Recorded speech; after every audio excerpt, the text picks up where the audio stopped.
The flesh is weak, conditioning of the body, and responsibility of the consciousness. The expression, the flesh is weak, has long been used to justify moral falls, repeated mistakes, and impulsive behaviors. However, when analyzed in light of Spiritism and modern knowledge, this phrase acquires a much deeper and enlightening meaning. It does not absolve the responsibility of the spirit, but explains the natural conditioning of material life. Spiritism teaches that the spirit, upon incarnating, begins to act through a physical body, subject to instincts, biological impulses, and limitations inherent to matter. The brain, hormones, and survival mechanisms exert real influence on behavior. Science confirms this by demonstrating how emotions, desires, and impulses are linked to deep biological structures shaped by evolution.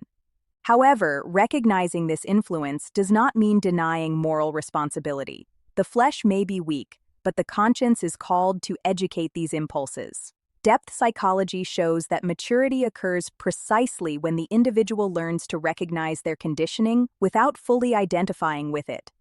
The error lies not in feeling impulses, but in allowing oneself to be dominated by them without reflection.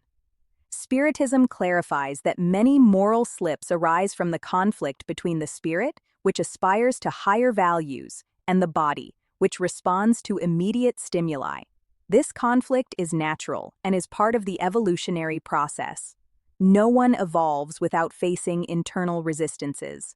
Each incarnation represents an opportunity for learning and progressive mastery of matter by the conscience. Science reinforces this idea by showing that self-control is not innate, but developed. The brain learns through repetition, reflection, and conscious intention. Thus, virtues such as discipline, empathy, and emotional balance do not emerge fully formed. They are built over time through effort and experience. The weakness of the flesh, therefore, is not a condemnation, but a field of learning. Regarding future penalties, Spiritism offers a profoundly just perspective. Spirits are not judged with absolute rigor for failures arising from human frailty, but by intention, the degree of awareness, and the sincere effort to overcome. Spiritual justice takes into account the limitations of the environment, the body, and the circumstances.